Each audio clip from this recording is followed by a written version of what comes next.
So welcome back everyone after the break.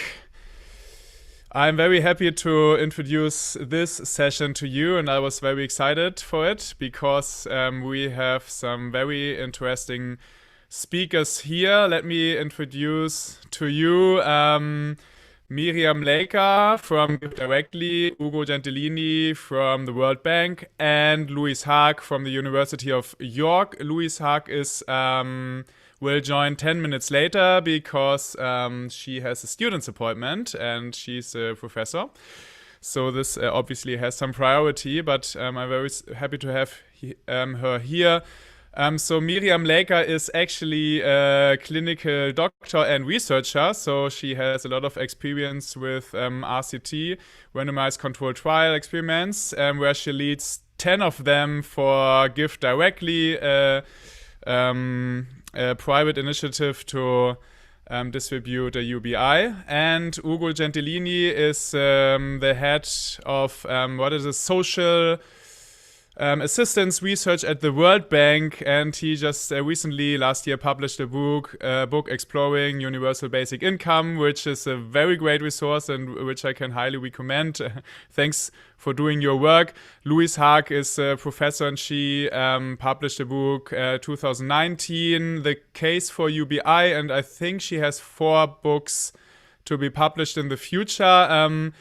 Yeah, maybe Miriam and Ugo, you want to say a word about yourself, and then we're gonna start with a presentation of Miriam Laker. Then we're gonna start with have a presentation of Ugo Gentilini. Then we're gonna have a presentation of Louise Haagh, and then we're gonna have a discussion where we also invite your questions from the audience via the YouTube chat, as usual.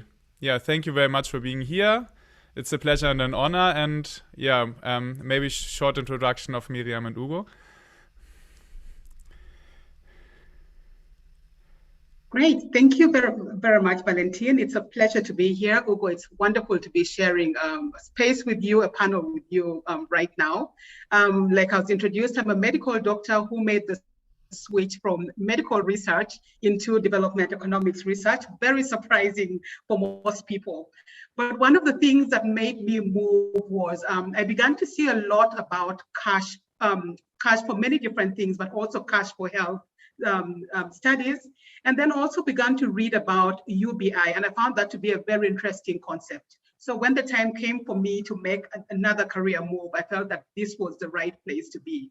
So I'm excited to be here to talk about GiveDirectly and the work that we are doing in GiveDirectly around universal basic income. Thank you. The pleasure is all mine to join you all.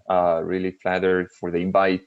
I think I'm the global lead for social assistance at the Worldbank, and I think UBI is one of those topics that the more you study and the more you want to further study about it. It's I think it's fascinating. It raises a number of interesting, I think, system-wide questions as well as specific questions. So I really look forward to the discussion today.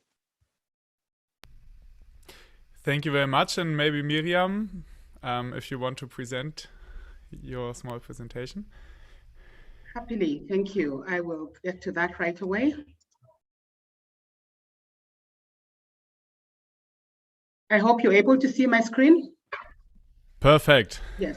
Great. So my presentation is going to be a really brief presentation, but it's really focused on the universal basic income randomized control trial that GiveDirectly has been running since 2016 and is going to continue running for a few more years to come. So really just quickly, for those who are not familiar with GiveDirectly, what is GiveDirectly all about? Our name is exactly what we do. We give cash directly to people living in poverty. Since GiveDirectly started up, we've given over 750 million, we raised over $750 million in cash through fundraising and other donations. And to date, we have given cash to more than 1 million recipients in multiple countries, 10 countries so far. And we have over 300 employees, most of whom are local to the areas where we give cash to people living in poverty. To date, we have done either completed or are running 15 randomized control trials on different aspects of cash aid. And just quickly, this is some of our donors, organizations that are funding us, and government and other aid agencies as well. So going to the universal basic income randomized control trial that we're doing. So first of all, just to let you know that this RCT that we are doing is so far to date the world's largest randomized control trial on basic income studies. And also it's going to be the longest RCT, at least to date, on this same concept. The objective of this is really building from the fact that, like Ugo just said at the beginning, the more you learn about UBI, the more you want to know about it. And there's a lot of debate about the merits of UBI. Both in the developing world and in the developing, in the developed and the developing world. And surprisingly, we get into a lot of these debates, but without rigorous evidence to support the debates. And so GiveDirectly decided to do this UBI RCT in Africa to really generate evidence to contribute to the discussion about the merits of UBI in the developing world. So far, as part of this $30 million project, we have distributed millions of dollars to over 20,000 individuals in Bomet and Siaya, that is in Kenya, in East Africa, and those are some of the poorest sub-counties in this country. And this map is just to give you an idea of where exactly we are, and the areas that you see on the right that are in different colors are the villages where and households where we have given cash in this UBI project. So this slide is just to show you the global story of different studies that have happened or are going on in RCTs around the world, and comparing the GiveDirectly's RCT, which is right at the bottom, to the ones that are going on. In other words, why are we still doing an RCT today on a concept that has been discussed for ages? So key things about the UBI at GiveDirectly RCT is that the number of recipients. So right now it's the largest in the ever done. We have 20,000 recipients. It is universal, and by universal we mean when we go to a community, everyone in that community, irrespective of their wealth level, receives the same amount of cash. And then it's going to be the longest running. Our plan is to run this for 12 years. It is basic in that we are giving the basic amount of money that they should be receiving, and also it's a randomized controlled trial. So why is it important for this to be truly universal and long-term? So the first thing, one reason why we thought the best way to go was to actually do a UBI was, like I said, we want to contribute to this discussion about universal basic income. And so if we are going to selectively pick households to receive cash, then it is not universal.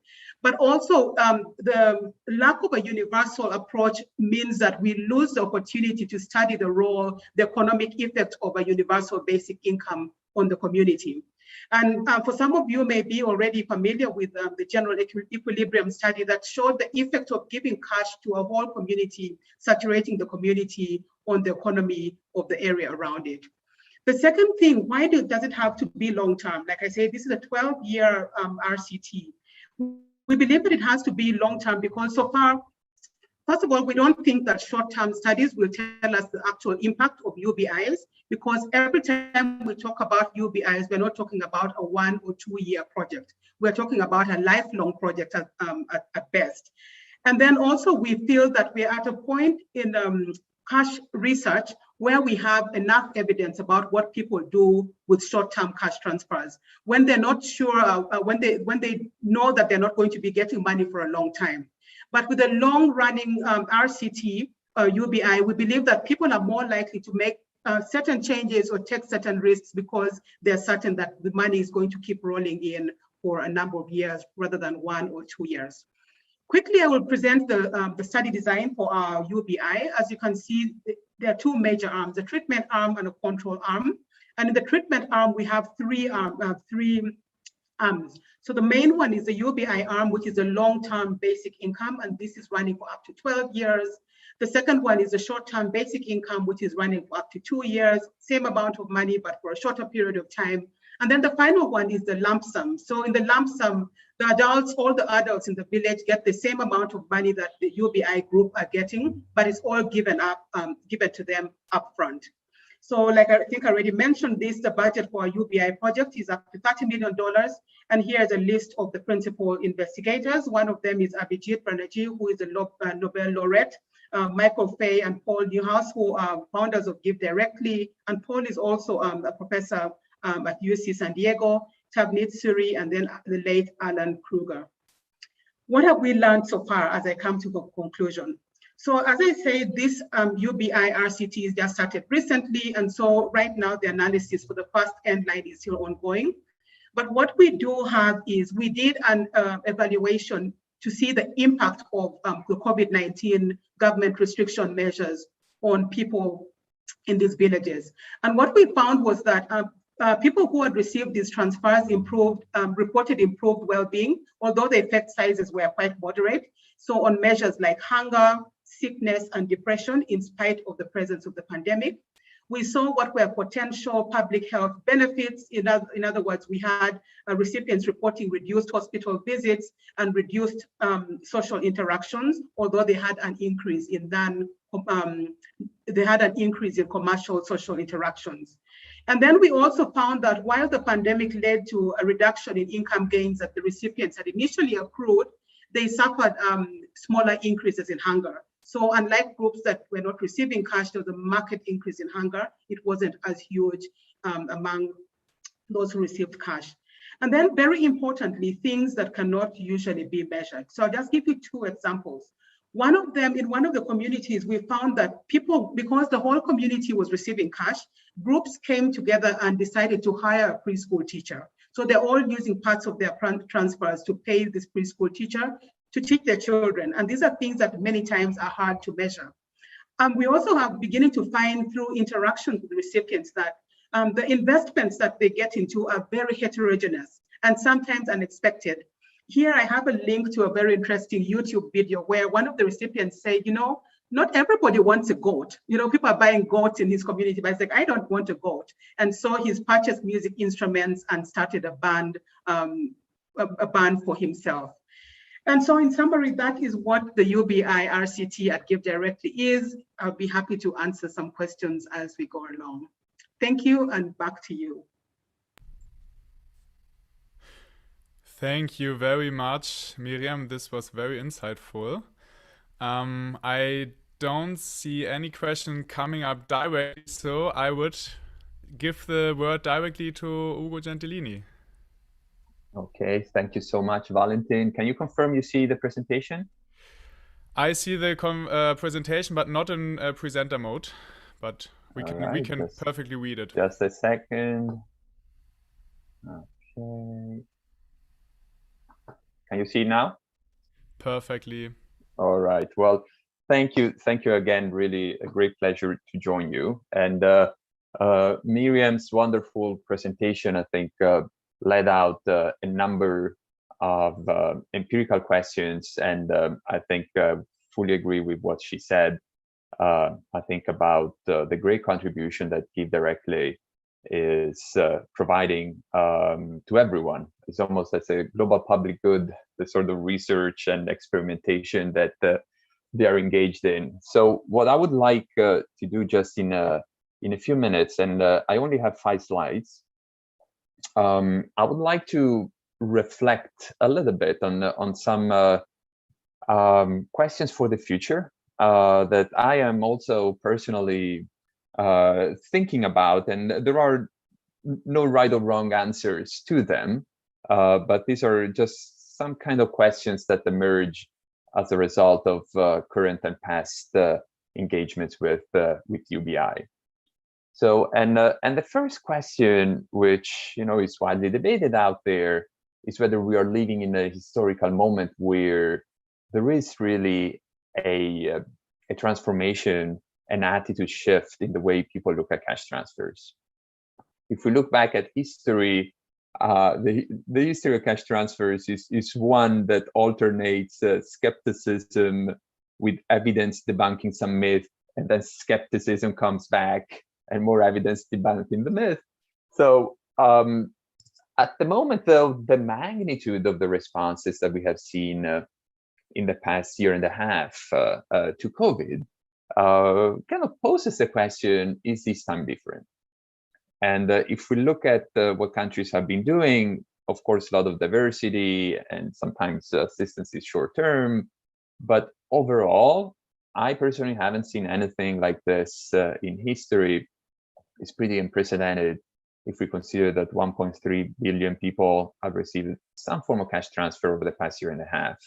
And in 11 cases, countries have gone all the way to support the entire population or their adult population.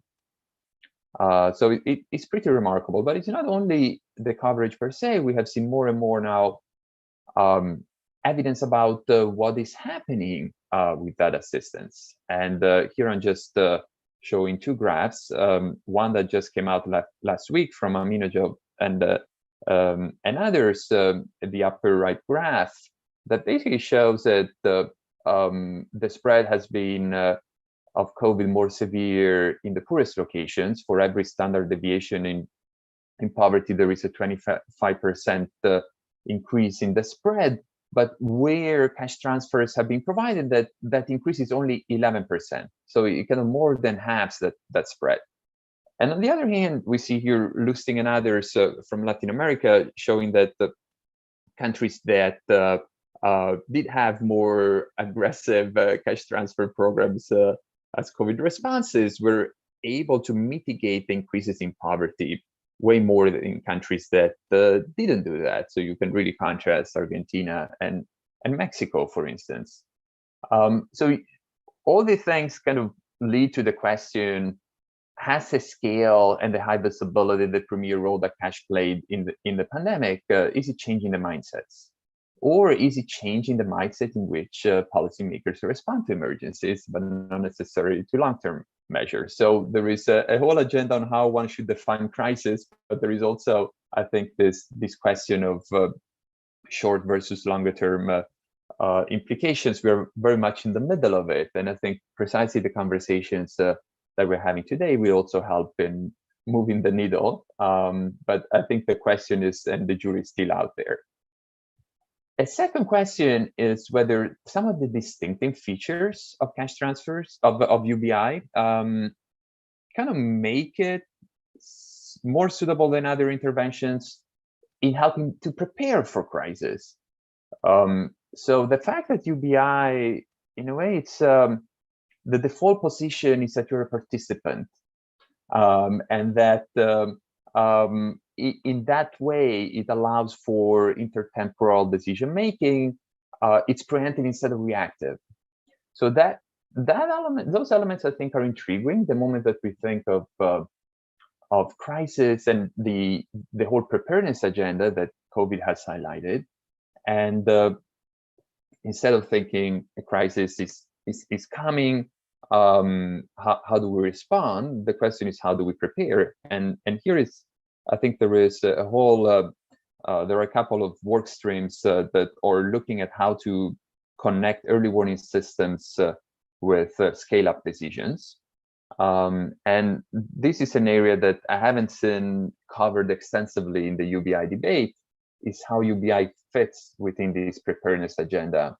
And it seems to me that kind of it lends itself to it precisely because of the fact that it's a stable and predictable mechanism. So I think that seeing more work, the graph here comes from a study by Popple and others that show the positive effects from giving cash before crisis hit. So they had this study where they provided cash in Bangladesh to a subgroup of people before the floods hit, and these were all the results relative to a control group where transfers were given in a more traditional way after the shock. So anticipating is obviously way better to the extent that the risk is predictable and of high frequency. So there is a big agenda on UBI and preparedness. The other question is whether we need to redefine what we mean by sustainability. And UBI can be expensive, of course, especially in low and middle income countries. You have a graph to the left that provides some estimates on a UBI that closes the poverty gap versus a UBI for the full poverty line, you will see that there are on average between 7.5% and 23% of GDP. So it can be quite expensive. There are ways of thinking of financing, but I think the basic point is what Miriam also is engaged in is, what about the benefits? Can we have a definition of sustainability that includes both the cost, but also the multipliers, the economic multipliers that stem from transfers? And the fact that the highest multiplier that we have seen out of a compilation of those studies comes from a UBI, the 2.6 figure. And those are all dollars that are generated in the local economy for every dollar injected. So I think we are sometimes only looking at one side of the coin. Can we think of sustainability in both costs and benefits? So a lot of costs, but that's money that goes to people, and when it goes to people, it goes into the economy.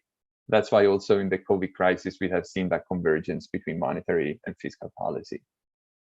Another area is, how do we think of UBI in the context of structural transformation? There is, I think, renewed interest around extending social protection to urban areas, to informal settlements. We have seen that in 11 countries in Africa in the past few months. And some of the reasons why coverage is lower in urban areas, and if you look at you contrast the coverage in rural versus urban areas to the poorest quintile, you see a percentage points difference between 3 and 13% percentage points, so quite wide, is in part because of the different way poverty is conceptualized in urban areas, but also there are some specific delivery bottlenecks. But there is also, and the perception that there are jobs, so you don't need social protection. But there is this notion of and I go back to my first slide of the skepticism of inducing migration in places that are already highly saturated. And so we went back a few years ago, and we reviewed the evidence on what do we know about cash and mobility, and for unconditional transfers, there are among those that kind of facilitate that a little more than others, except for transfers that are explicitly devised to promote and encourage mobility. But in general, people tend to use that also for moving, whether it's a recipient or another household member. But in other cases, it's the movement is because of desperation. So I think there are these dual forces of pursuing opportunity versus having to move because of need. And I think of a UBI in spatial terms might be quite intriguing, and seeing how those forces pan out. And I think the net effect is something to be further studied. My last slide is about the double challenge that some low and middle income countries have in addressing fragmentation. On the left side is the usual, if you wish, agenda of having a multiplicity of programs, some of which overlapping, some of which could be consolidated, which also occurs in high-income countries. So the 950 figure of the federally sponsored program in India, there is a really wide range of programs that some UBI advocates intend to replace with a UBI. So there is a whole agenda there, but there is also this other dimension of a number of countries having a parallel system with humanitarian assistance. So we know that more and more humanitarian assistance, about 18% now, is provided in cash. However, the share of that assistance that goes through government structure is really tiny. It's 1% now, out of 25 billion. So can UBI be also a platform for not only harmonizing domestically provided programs, but also help bridging this humanitarian social protection divide where that occurs? So that's also a question that I haven't seen addressed extensively. And that's it. My final reflection is about the philosophy of consolidation. the more we move from the realm of ideas to the practical proposals, it seems that we move from one UBI to many UBI. There are many reasons on why a UBI could be introduced. Some do that explicitly to reduce the role of the state. Others to strengthen the role of the state and have UBI as a platform to build upon. So I think that is oftentimes revealed by how far you go in the consolidation process and how far you go in the replacement of interventions. So important to not just sometimes talk about UBI's ideas in general, but the specific proposals that are tabled. So Valentin, I'm stopping here, and thanks again for the opportunity to share these brief thoughts. Thank you very much, Ugo Gentilini, for sharing this brief insight into your extensive research. And I see that Louise Haagh also joined. A warm welcome to you, Louise Haagh. And yeah, maybe you could introduce yourself for a few seconds and then just start your presentation even without slides. Good to have you here, and thank you all again. Thank you very much. I'm very sorry I had to leave for a short while to see some students, but I did listen in and I did hear Ugo's talk actually, and I didn't hear Miriam's, but thank you very much for inviting me, and it's a great honor to be here. It's a very exciting time of opportunity for basic income or variants of basic income, for discussing those. And at the same time, I think it's also a time of constraint. So that's a very interesting coincidence of opportunities and constraints. And it's something I've reflected on recently in some of my work, that I have a book coming out on that. But at this month, I'm also publishing a chapter in a book titled The Intellectual History of Basic Income, where I look at the relationship between the development context, the form of capitalism, the age of capitalism, and the discussion of basic income. And what I argue there, just to provide a more broader perspective for what I'm going to say, is that what we see through history, and certainly in the contemporary period now of great opportunity for basic income in the public discussion worldwide, is a form of plasticity and adjustment, if you like, a massive adjustment of the basic income concept to the circumstances. And I think that has actually always been the case. It's always been true that our conception of basic income through time has been in a form of an adjustment to the development debates that took place at that time. So whether we're looking at Payne and Spence in the formation of capitalist development in England, or whether we look at the discussion of basic income in Nordic states, which took a very different turn. And you had the economist in the post-war period, Gunnar Myrdal, arguing for basic income, meeting Milton Friedman, and agreeing on some basic points, but then over time diverging hugely on what a basic income meant in practice. And now what we're seeing, I think, is a different stage in the debate, in the discussion, and the discourse around basic income, where you have an attempt to globalize, and a successful attempt to globalize that discussion, but at the same time, within that globalization of the discussion, which I'll say is testified by the fact that the Worldbank, the IMF, the UN, and all of the major development institutions are now producing studies on basic income, and excellent work. So you have on the one hand this globalization and an attempt to find agreement, but I think you also have in reality very, very different conditions for basic income. So there's a slight risk, I think, of assuming too much. Perhaps that is what Ugo also alluded to when he says there are actually many basic incomes. But what I've personally found fascinating is how there has been, I think, a gradual transition into what I suppose some of the classic defenders of basic income, possibly like myself, who believe that the 5 dimensions of basic income belong together, and they're very important in belonging together: the permanency, the individuality, the universality, the unconditionality of basic income. That those are very important to belong together in terms of some of the effects and long-term sustainability features of basic income that I think are very important. And I think what's happened in this, what I'd say, the age of massive adjustment of the basic income discourse, is that we have an attempt, which is completely pragmatic and understandable, to bend the concept to fit the constraints.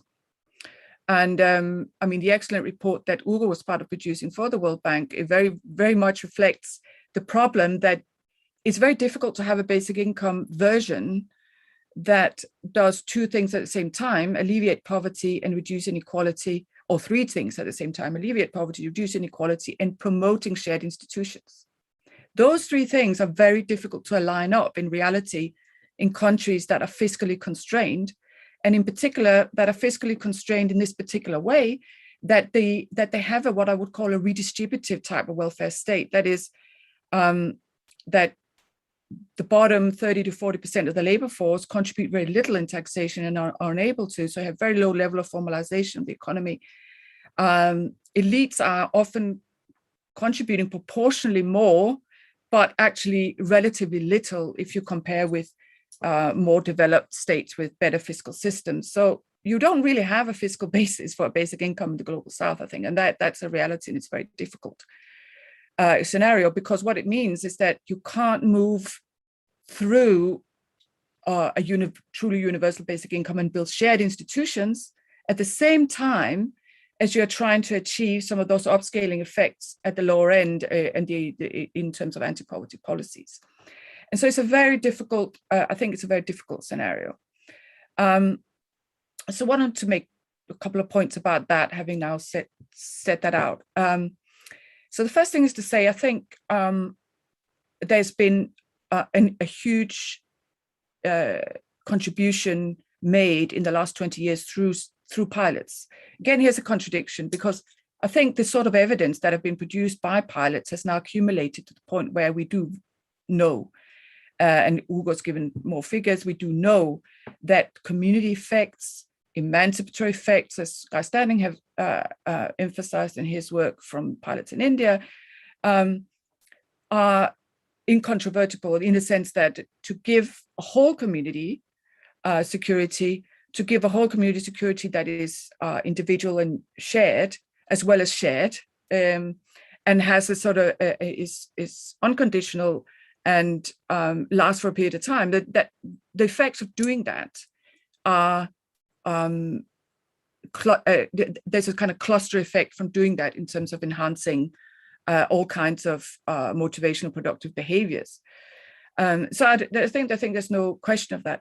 At the same time, I think there's been an interesting transition in terms of what we measure. And here's where I want to try and show you a slide, if I can get it up in Fusea's screen in a minute, of a survey I did. And this is this is quite a while ago. I mean, it's 15 years ago, but yeah, I did 2 surveys in Sao Paulo to test the effect of multiple sources of economic security on individuals' motivation.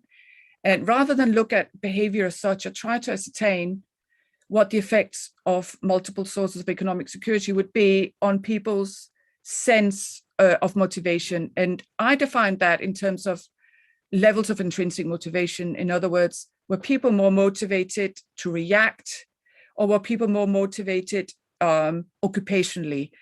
React, but by which I mean to attain more security, or did they have enough security that they could, as it were, identify with the activities they were doing, and then they had hope in what they were doing and had a long-term perspective. So that would be deeper level of motivation.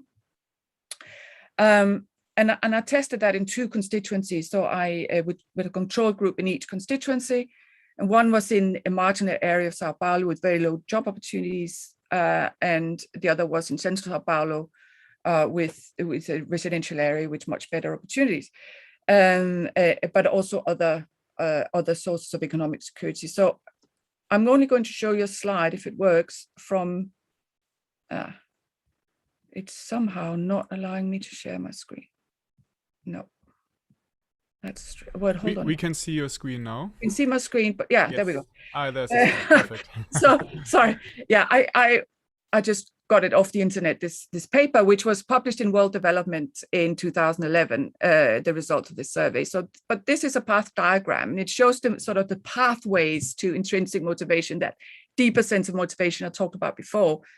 And the point about path diagrams is really that they are able to show you how motivation in this case is constructed from many sources that interact with each other, but it also shows you the weight of the different avenues. And so this is of the constituency where there were better opportunities. And you can see that the level of schooling has a huge impact, but so does insurance status. And I took insurance status, that is having an unemployment insurance, which is as a proxy for basic income. It's not the same, but it is having something additional outside the labor market.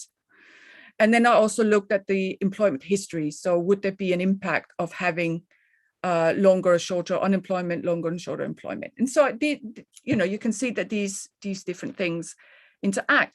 But I think my point is that I was interested in sources of economic security, sources of economic stability that we can sort of talk about in institutional terms. And the aspiration was really to try and find out how does basic income partner up as a stable institution with these other stable institutions. And I think now because I think the constraints in the debate has moved on, we're looking much more at how does variants of basic income that are much that are even more short-term in many ways than having an insurance status, how are those allowing people to take risks, to invest? And we're looking at basic income as a form of investment and a sort of business collateral rather than perhaps as a stable source of subsistence. And I just think in doing that, we have also seen arguments for modifying the design of basic income towards what is now called targeted basic income. I think Banerjee has used that term when he talks about the concept or partial basic income in the form of targeted versions of basic income or temporary versions. And even he's gone to the extent of saying, well, actually, if basic income is going to be a form of business investment, so support of the informal sector and so the micro businesses, then we should not be paying it monthly, but we should be paying it in once a year or once every 6 months. It's become a business capital venture in that sense. So that's one thing I think is notable. And that maps onto the difficulty, as I said before, of building shared institutions along with having these anti-poverty effects, and then third, inequality reducing effects.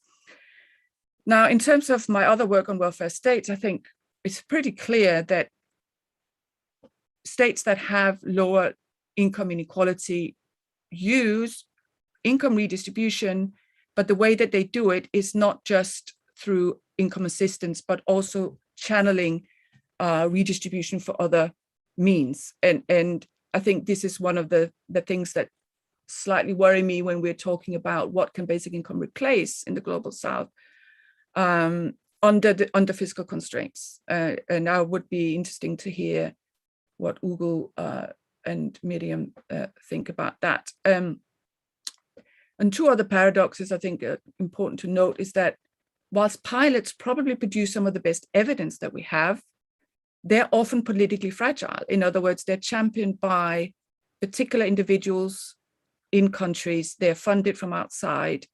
They don't therefore latch on to institution building or the creation of shared institutions. I think that is just a concern. It's not to say denigrate at all the evidence, because I think it's hugely significant. And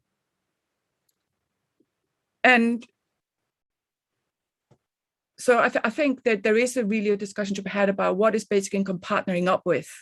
What are the institutions it's partnering up with in the future? And if you look at the debate about pathways to basic income through, for example, biometrics is one way in which, through registering people electronically in different ways, from what we have seen in the building of the welfare state in the global North, where things are still not done in that way, but other ways. Are we skipping a step in institution building that actually creates shared institutions by hopping directly to the electronic contact? And that's just a question. And there's no doubt that biometrics registration has been hugely significant for enrolling people. I'm not going to dispute that whatsoever. But I also think there is a fragility to biometric registration as a way of incorporating individuals within the society.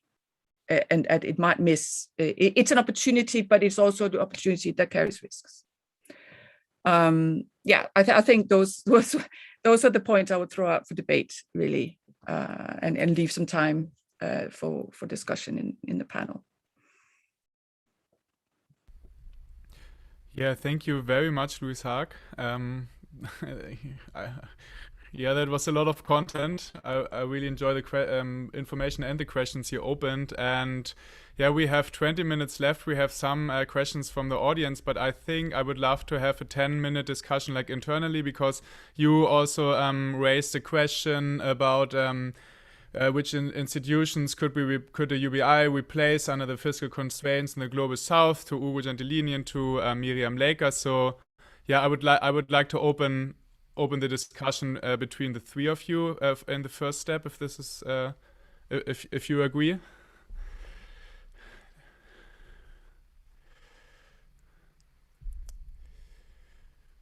Do you Ugo or Miriam, do you have a direct reaction to Louis' presentation, or like other reactions or questions or answers to like one of the presentations? I think just a general comment to Ugo's presentation, and I think what has happened with COVID is that it has forced us to do something different. So before the COVID pandemic came, you never found any country where 100% of the population received some form of UBI. And so it's like we were taking such a long time debating whether to start or not to start, that nature has forced us to start. And I think that answers a lot of questions. I think one of the things that we need to be able to do is to begin to move. I mean, the discussions about the merits or the demerits will never end if we do not actually do something. I liked what Louise also said about a targeted UBI.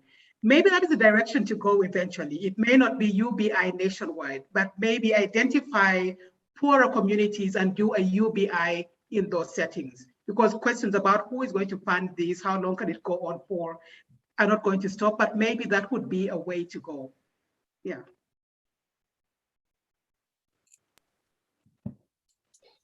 I would say, first of all, I really look forward to read Louise's new book, and the chapter that she mentioned will be out soon on the history of thought of UBI. It sounds really fascinating. So please do send us a copy or a link. Really look forward to it. And Louise, likewise, yes, and led out a number of really thoughtful points. The issue of trade-offs, it's there, and at some point I mentioned whether the notion of sustainability could be redefined. I also think that we should go even further than that, and think on how to connect domestic resource mobilization and social protection efforts. Also that sometimes goes in parallel for some reason, which ties into the point that she raised on in a way on sequence and on what comes first, institutions or operational devices. Clearly, history has there has been a certain trajectory in other places, but the question out there: do you first provide cash and then you build institutions from the bottom up?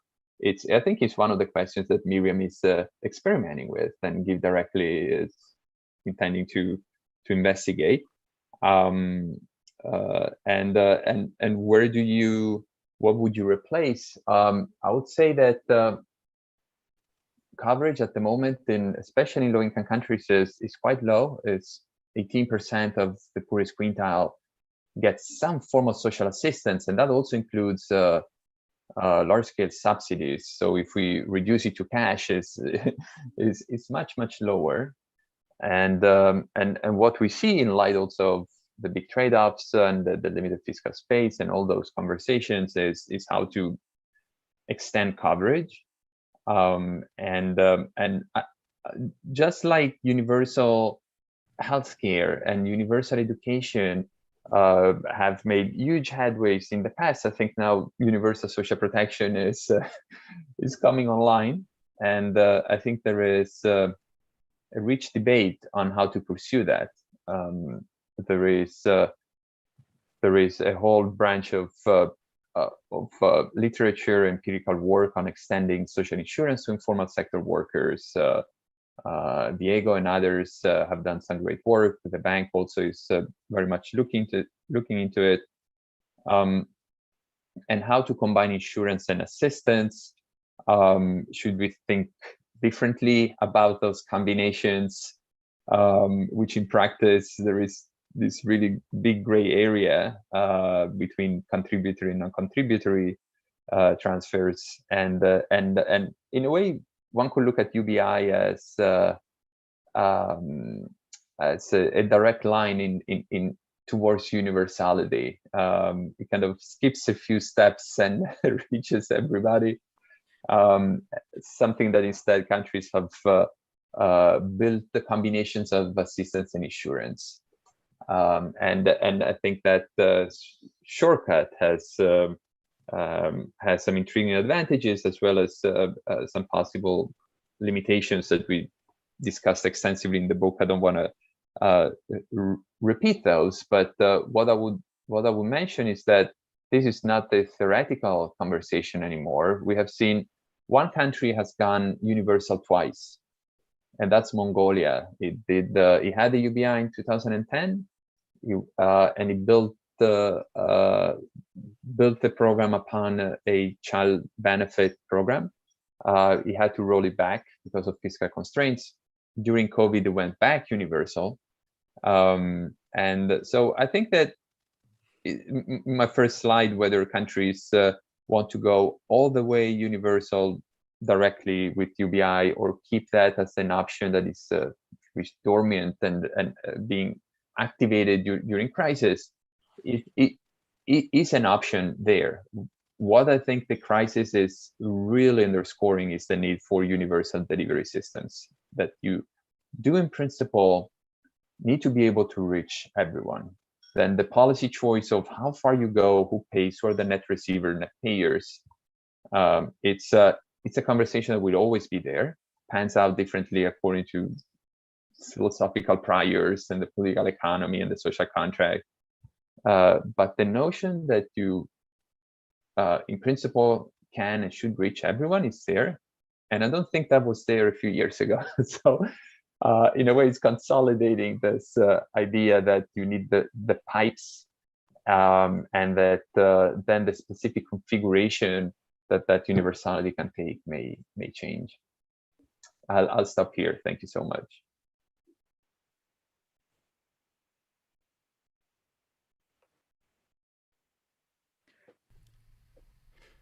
Well, I'll come in then.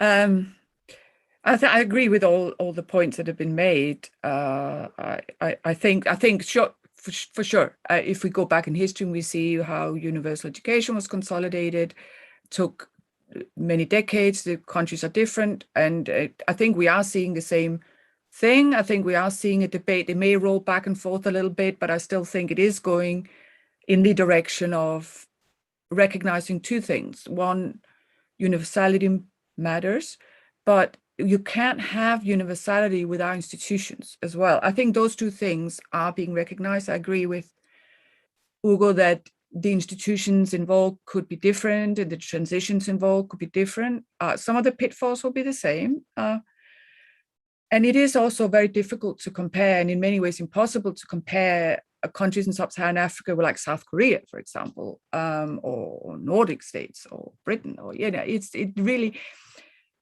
nevertheless, it is interesting to compare and contrast in the sense that you realize the scale and nature of the challenge when you do that. Now, I didn't mention COVID, but I guess this is one area where you can be hugely optimistic or hugely, concerned, depending on what figures you look at, what you want to emphasize, and I suppose I'm probably more on the skeptical side, but that's just my natural tendency.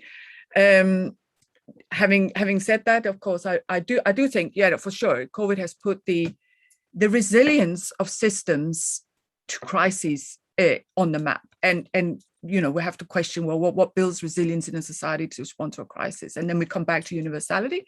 We come back to the institutions of universality.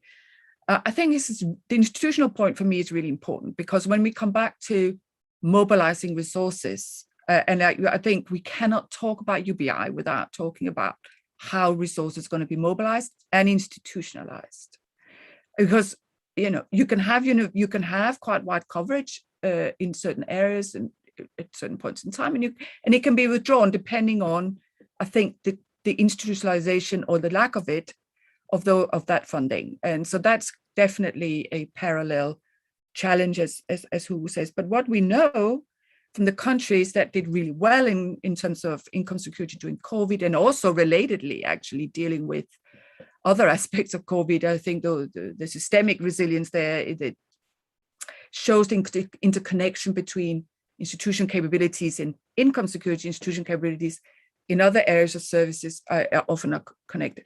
What we see is that countries like South Korea, the Nordic states, who had very good very good outcomes in terms of COVID illness reduction, incidence of illness, low incidence of COVID, but also better economic security coverage, is that they relied on existing systems, and they relied on not just one, but several. So, South Korea, which I studied myself in the past, just after the 1997 crisis, I was quite involved with the Worldbank, actually, in looking at what sort of social protection system should be built. And in South Korea at that time implemented its unemployment insurance system, and then expanded it massively after 1997 financial crisis. So there's an interesting precedent there, that you had the crisis, which then led to an expansion of that system. But the basic tenets of the system was already built before the crisis, and it had two features. One was income security, the other one was employment security. Actually, that system, unlike most other unemployment insurance systems in the world, had this dual component. They tried to save jobs, something we've tried to do during COVID with new measures, but it already had the money. It already had the institutions to do that, as well as provide income security for unemployment. So that's actually really interesting.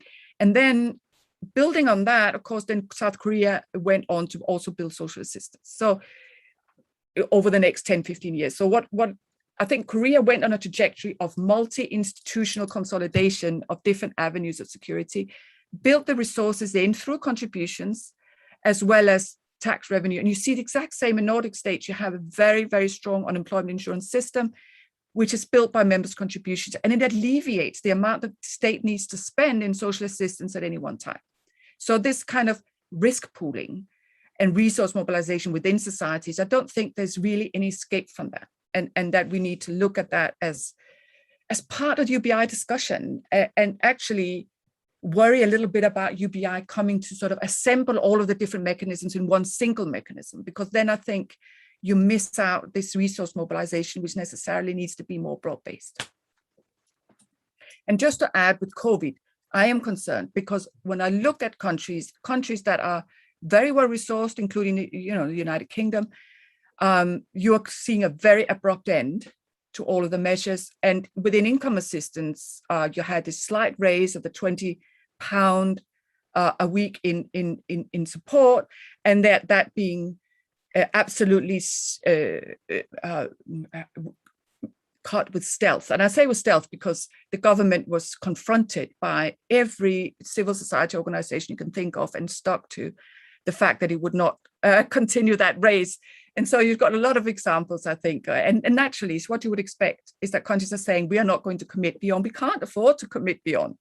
And it relates to the same discussion, that the same point that I was made before, which is that how do you mobilize resources from society within institutions? And that's key. Thank you very much. We have 5 more minutes, so I would like to read out actually 2 questions from the audience that remind me of a question that we at the Junior Research Group at FRIBIS sometimes discuss, which may be very naive. The 2 questions from the audience are from Reinhard Huss. First question, should UBI be channeled through the state or civil society in view of the many governance issues? Take the example of Haiti. And why should Haiti pay for the basic income of its citizens instead of the international community? Haiti, after liberation, had to pay France 21 billion in actual terms for loss of slaves in colony. So I don't want to dig into like neo-colonial studies here, but I want to raise the question of financing a UBI in development context.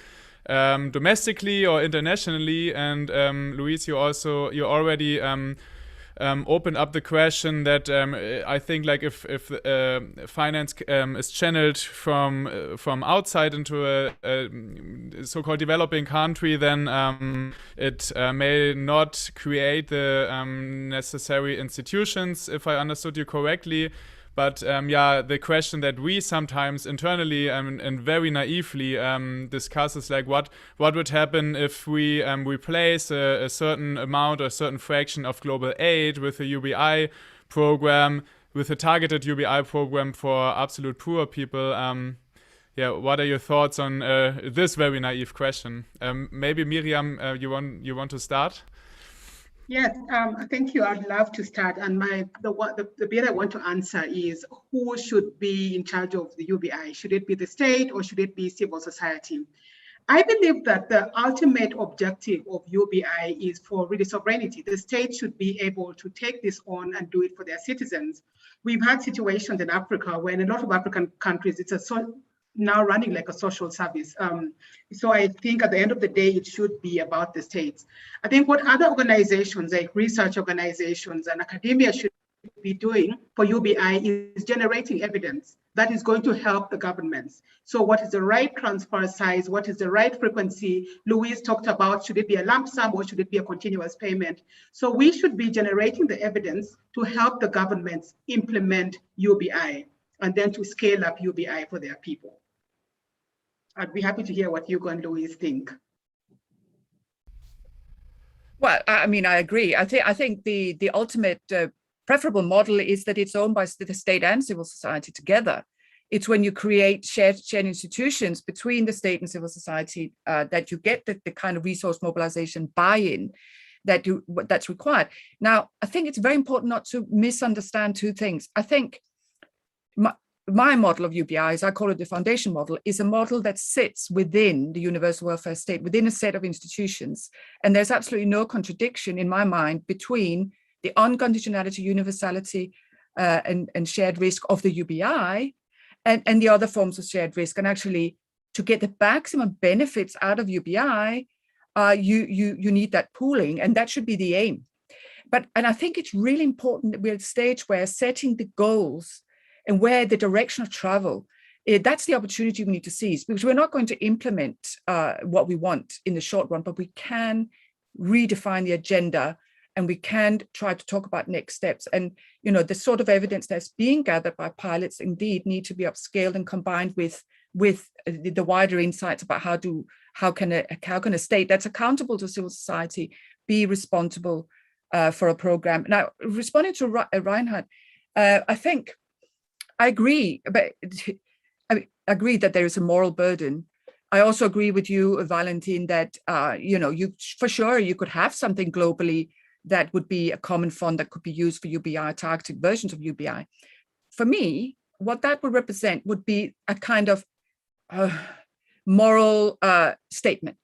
It would be a statement and a commitment that could be latched onto with other things. I do not think it can be a substitute for what I've said before. I think fiscal sovereignty is important in the modern day. We need to distinguish between morality, and yes, the West owes its ex-colonies, and you can make many moral arguments, I think, that are fair, but the reality is still that for societies, having sovereignty over resources and the ability to mobilize and democratically decide how those resources are being spent, that you cannot get around the importance of that. And therefore, we should not think that there's a choice between the international morality and then the reality of what political and resource sovereignty requires and why it's important. Thank you very much, Ugo. Well, I guess we are a little over time, so I will keep it very short. So if we look at how programs are currently financed in most low-income countries, I refer to low-income countries because Haiti was brought up, it's the donor share is quite large. But that, however, I think doesn't mean that there has been there have been several innovations through which I think this divide has been narrowed in recent years. The fact that many programs are externally financed, I think sometimes goes hand in hand with new ways of collecting data together, of setting up information systems that are used both by the humanitarian community and governments. I think of Mauritania as one example of joint needs assessments and shared payment mechanisms, even in some refugee crises. I think Lebanon was a case in point, but Ethiopia has been a long-standing example of that as well. So the fact that that there is this divide between financing external and domestic financing doesn't mean that there aren't a range of connections down the line. Then there are also countries that have started by being externally financed and then moved and towards domestic commitments, and actually have now cash transfers that are almost entirely nationally funded. I think of Pakistan as an example. And then there is the question of financing versus engagement. If the state is a premier source of financing, that doesn't mean, and actually does underscore the need also for strong civil society engagement. I think that state-provided programs have a huge comparative advantage in terms of scale and harmonization, but the civil society has a big comparative advantage in local knowledge and direct community engagement, and the two are not mutually exclusive. Throughout history, we have always gone through this pendulum of more state versus more civil society provisions. I think the two can go well together, and the trade-offs are less pronounced than often perceived. Okay, thank you very much. I've got the feeling we are just getting started, but the debate is not over now. Yeah, we are a little bit into the 10-minute break, so maybe as a closing statement from you guys, just tell our audience where they can follow you. I receive the social protection links every Friday from Ugo Gentilini, which are an awesome resource, and maybe Louise and Miriam, you want to share where our audience can follow you? Maybe Louise, you start. I have a website which I regularly update. I will share the link with you, and perhaps in I don't know if I can do it in the chat. I will post it under the YouTube link. Okay, thank you. Yeah, all my talks are there, my publications are there. So okay. I'm also on Twitter, but I should tweet more often. Thank you very much, Louise. Miriam? Right, I will share my Twitter handle right. Oh, you're muted? Oh. Yes, I'll share my Twitter handle with you in the chat right now. Here we are. I will also post it under the YouTube video. And Ugo, some last words from you? Oh, what to add? There's been so much. So it's a great discussion, very rich, and was really a pleasure. And look forward for hosting and greatly chairing this conversation. I look forward to for the discussion to continue. And great pleasure to join you, Miriam and Louise. Thank you. Thank you so much for taking the time.